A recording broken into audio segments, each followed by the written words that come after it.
Più tardi, quello stesso giorno, quando stavo camminando sulla collina con Bhagavan, gli parlai dell'episodio. Quando lodavi alternativamente Ganapati Muni e Cinnaswami, dai tuoi commenti non potei capire quale parte stavi realmente favorendo. Bhagavan rise e disse: Cinnaswami sta pensando, io sono un grande, e Ganapati Muni sta pensando, io sono un grande. La verità è che nessuno di loro è grande. Ritornando alla sala, Bhagavan mi diede un'opera tamil chiamata Shiva Bhoga Saram e mi mostrò il verso 96. Coloro che sopprimono il pensiero, io sono grande, non prestandovi attenzione, di loro i Veda diranno che sono grandi. Coloro che dicono io sono grande sono persone piccole. Dimmi al di fuori di loro chi subirà la miseria in questo mondo. A quel tempo c'era un devoto nell'ashram che, almeno secondo me, identificava gli insegnamenti di Bhagavan sull'umiltà e la devozione altruistica. Il suo nome era Viran ed era impiegato dall'ashram per trasportare l'acqua. Nei primi tempi c'era sempre carenza d'acqua. Poiché il pozzo dell'ashram non produceva sufficiente acqua per soddisfare tutti i nostri bisogni, dovevamo portarne da fuori. Verso le 4 del pomeriggio, ogni giorno, tutti nell'ashram, eccetto Bhagavan, dovevano andare alla riserva d'acqua di Palakottu con un secchio. Ognuno di noi doveva portare all'ashram circa 10 secchi d'acqua al giorno. Questa era un'attività piuttosto gravosa, poiché gli edifici principali erano a circa 150 metri dalla riserva d'acqua. In estate, quando il livello dell'acqua a Palakottu era molto basso, la nostra acqua potabile veniva portata in un carretto dalla riserva Boomanda, che si trova vicino alla moschea in città. Tutta quest'acqua doveva essere immagazzinata in grandi recipienti nell'ashram. Poiché tutte queste attività non riuscivano ancora a produrre sufficiente acqua per tutte le nostre necessità, assumemmo a tempo pieno un uomo chiamato Viran per portare l'acqua da Palakottu all'ashram. Oltre a portare l'acqua, dava anche una mano in altri piccoli lavori necessari all'interno e attorno all'ashram. Sebbene fosse primariamente impegnato nell'ashram, era anche pronto ad aiutare qualunque devoto residente nei suoi impegni quotidiani. Se qualcuno lo chiamava a fare qualche lavoro, arrivava immediatamente. Nessun lavoro era troppo servile per lui. Era pronto a lavorare persino nel cuore della notte, se qualcuno glielo chiedeva. Era un uomo molto umile, il cui scopo principale nella vita sembrava fosse di compiacere gli altri.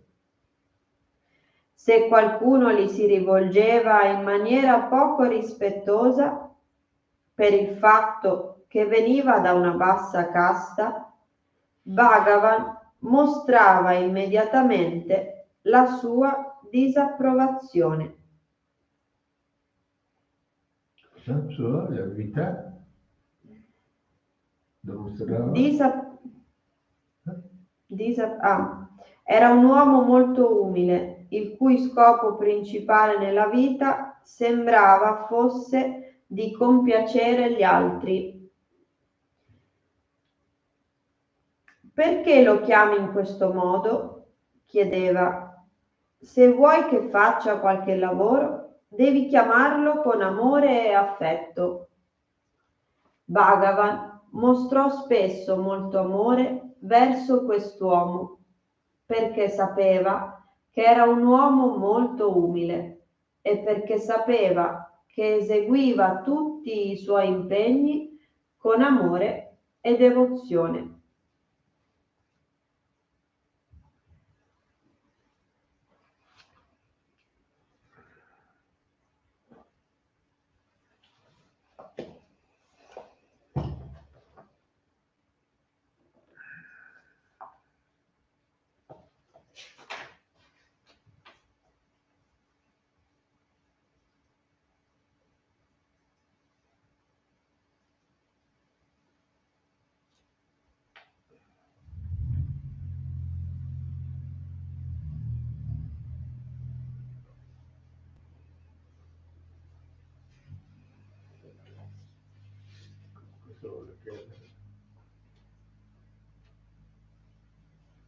Non ho capito bene il verso che ha citato di questa opera Tamil.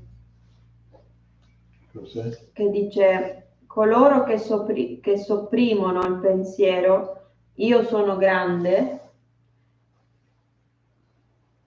di loro i Veda diranno che sono grandi. Veda. I Veda. Poi dice: coloro che dicono io sono grande sono persone piccole. Dimmi al di fuori di loro chi subirà la miseria in questo mondo? Ah, adesso ho capito. Capito? Sì, Cosa ho capito? è esattamente quello che è scritto. Cosa? Chi sopprime il pensiero io sono grande, secondo i Veda sono persone grandi, ok? Invece chi dice io sono grande, in realtà non lo sono, non sono persone grandi. E poi fa questa domanda: al di fuori di loro chi subirà la miseria in questo mondo?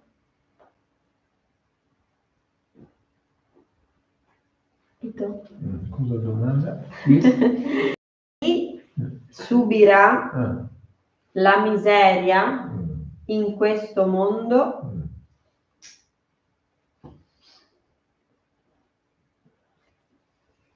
Risposta? Non c'è. No. Cosa più grande dell'esistenza? Cosa più grande nell'esistenza? Cosa tu vedi più grande? È una domanda? Come la domanda? Nell'esistenza, cosa più grande? Qual è la cosa più grande dell'esistenza? Capito, no? Domanda. Cosa più grande? L'amore che senti dentro. Dio. Lo spazio. Lo spazio più grande, ma lo spazio non dice mai sono grande. Cos'è lo spazio? Spazio. Ah, lo spazio. Quindi il grande non serve a dire io sono grande. il sole non serve a dire io sono luce, basta essere. E l'amore non serve io ti amo, basta essere, avere dell'amore. Non serve la pace, dire io trasmetto la pace, basta avere la pace. È così. Invece chi non ha questa grandezza piccoli, almeno fa dire io sono grande, vedere, io sono qualcosa. Io sono qualcosa, altrimenti io spariscono con questa onda della grandezza.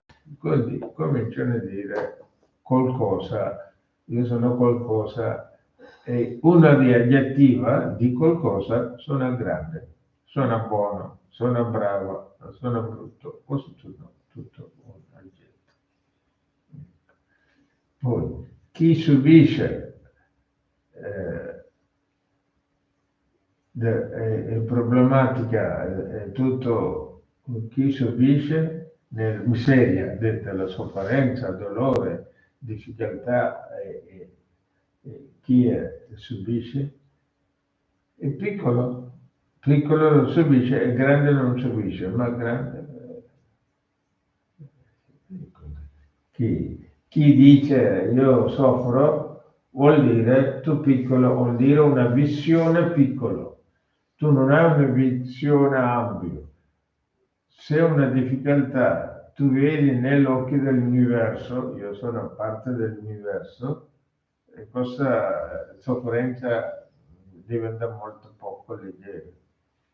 Invece io, mio, a me, così le piccole visioni e subire il problema. Quindi la visione non deve essere come egocentrato, la visione deve essere grande, l'universo, globale. Quindi se siamo globale, niente da subire. Se siamo universo, niente da subire, parte della vita. Se stiamo separati un piccolo, anche possibile.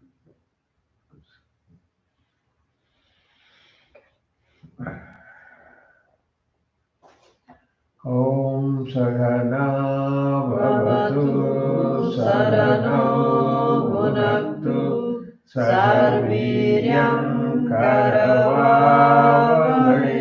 Tejasvinavaditamastu Ma Vitvishavahe.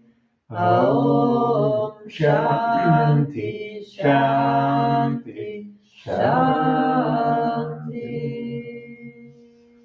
Budevam Prasadam. il cielo, la terra, nostra benedizione, nostra nutrizione, nostra protezione. E curiamo e amiamo con stabilità, con Shanti. Shanti. Ricordiamo la Santa Natta che facciamo.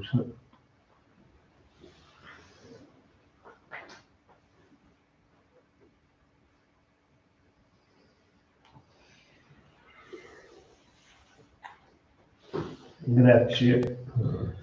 Grazie. Buona giornata. Buona giornata.